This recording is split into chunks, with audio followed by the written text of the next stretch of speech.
Mayor Saravanan விலகிய நிலையில் திருநெல்வேலி மாநகராட்சி கூட்டம் துணை மேயர் தலைமையில் இன்று நடைபெறுகிறது. விவரங்களுடன் நம்முடைய செய்தியாளர் சிவமணி, இந்த மாநகராட்சி கூட்டத்துடைய முக்கியத்துவம் என்ன? மேயர் தேர்வு எப்போது நடைபெறும்? அங்க இருக்கக்கூடிய கவுன்சிலர்களுக்குள்ள ஒரு ஒருமித்த கருத்து எட்டப்பட்டிருக்கா? தலைமையுடைய முடிவு என்னவாக இருக்கு?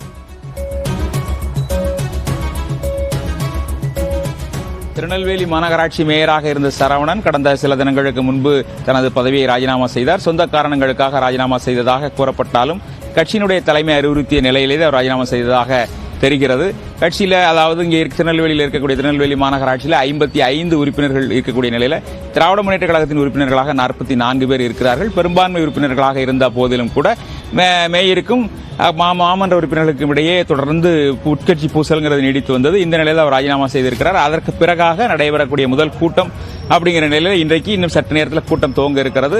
மேயர் பொறுப்பாக இருக்கக்கூடிய துணை மேயர் ராஜு தலைமையில் இந்த கூட்டம் நடைபெற இருக்கிறது. அதற்காக கூட்டத்திற்கு தற்போது ராஜு சென்று இருக்கிறார்.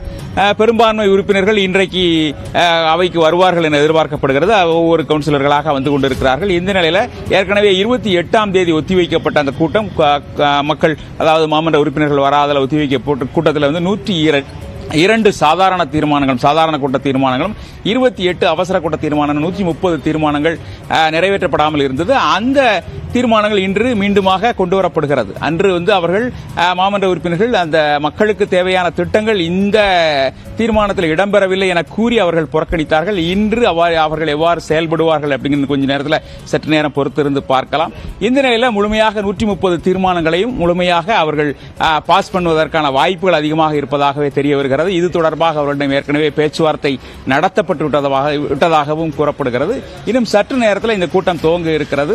அடுத்த மேயர் அப்படிங்கிறது இம்மாத இறுதியில் அவர்கள் புதிய மேயரை தேர்ந்தெடுப்பதற்கான வாய்ப்புகள் இருப்பதாக தெரிய வருகிறது.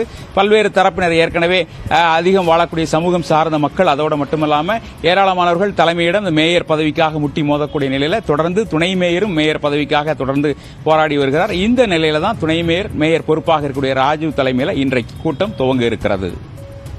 நெல்லையில் தொடங்கியிருக்கக்கூடிய திமுக கவுன்சிலர்கள் கூட்டம் தொடர்பாகவும் அடுத்ததாக என்ன நடைபெற போகுது அப்படின்ற விவரத்தையும் கொடுத்தீங்க சிவமணி. உங்களுடைய தகவலுக்கு நன்றி. தனியார் உரக்கடையில் தரமற்ற பழுதான விதை வழங்கியதால் தன்னுடைய 7 ஏக்கரில் பயிரிடப்பட்ட அவுரி முளைப்புத்தன்மை இல்லாததால் திருவண்ணாமலை விவசாயி நீதிமன்றத்தை நாடியிருக்கிறார். விவரங்களுடைய நிகழ்ச்சிய சிறப்பு செய்தியாளர் சதீஷ், இது ஒரு பொதுவாக விவசாயிகள் சந்திக்கக்கூடிய பிரச்சனை. அவங்க ஒரு 6 மாதம் கழித்து தான் முற்றிலுமாக என்ன பண்ணியிருக்கும், என்ன நடந்திருக்கும் அப்படின்றது தெரிய வரும். ஏராளமான விவசாயிகள் பாதிக்கப்படுறாங்க. நீதிமன்றத்தை நாடுவதற்கான நிலை ஏன் ஏற்படுது? அந்த நிறுவனம் விதை விற்றவர்கள் என்ன சொல்றாங்க?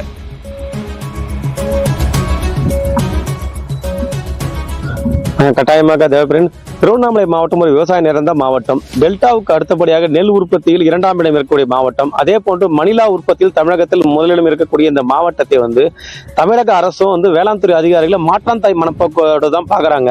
குறிப்பா சொல்ல வேண்டும் என்றால், டெல்டா மாவட்டங்களுக்கு விதைகளை விவசாயியை தேடி கொண்டு போய் கொடுக்குறாங்க. ஆனா திருவண்ணாமலை மாவட்டத்துல விவசாயிகள் வேளாண் துறை அதிகாரிகள் நாடி சென்றாலும் விதைகள் கொடுப்பதில்லை. இதனால நம்ம திருவண்ணாமலை மாவட்டத்தில் இருக்கிற அந்த விவசாயிகள் எல்லாம் விதைகளை தனியார் உரக்கடைகளில் வாங்கி அவங்க விதைக்கும் போது அந்த விதைகளை நிறைய அது முளையாம நிறைய பாதிப்படைகிறாங்க.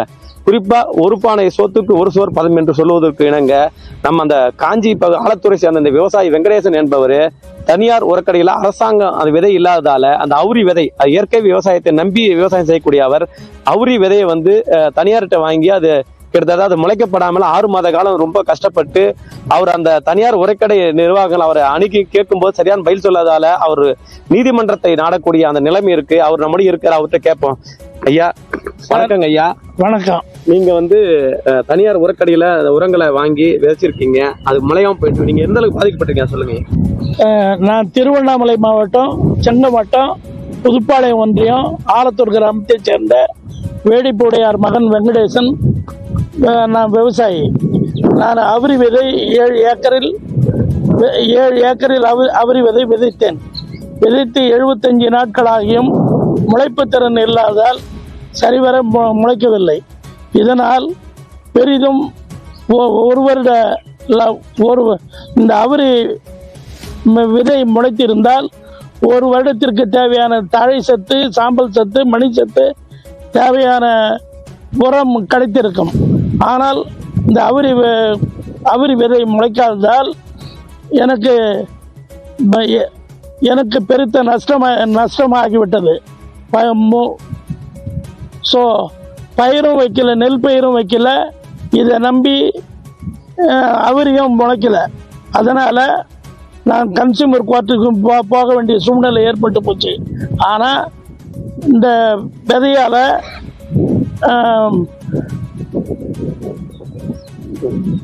இந்த விதை முளைக்காததால் ஏப்ரல் மாதம் ஏப்ரல் மாதம் இந்த 7 ஏக்கரை நினச்சி 22 மணி நேரம் பொழுதி ஓட்டி 9,000 ரூபாய்க்கு கிலோ 90 ரூபான்னு 100 கிலோ விதை வாங்கி விதைச்சி பழுதாயிடுச்சு. விதை முளைப்பு திறன் இல்லை. ஸோ நம்ம கவர்மெண்ட்ல 2-3 வருஷமா அவரி விதை கேட்டு கிடக்குறேன். அவரி விதை கிடைக்கல. அதாவது குறிப்பா அவர் சொல்ல வேணும்னா, திருவண்ணாமலை மாவட்டத்துல இந்த இயற்கை விவசாயத்தை நம்பி சொல்லக்கூடிய அந்த விவசாயத்துக்கு அவுரி விதைகள் போன்ற நெல் விதைகள் போன்ற உரிய எதுவுமே கிடைக்கிறது இல்லை. அதனால நான் பாதிக்கப்பட்ட மற்ற விவசாயிகளை பாதிக்கக்கூடாது என்ற வகையில திருவண்ணாமலை மாவட்டத்தில் அனைத்து வேளாண் துறை அலுவலகங்களையும் விவசாயிகளுக்கு தேவையான விதைகளை வழங்க வேண்டும் என்பதுதான் இந்த விவசாயியோட கோரிக்கையாக இருக்கிறது. தகவலுக்கு நன்றி சதீஷ்.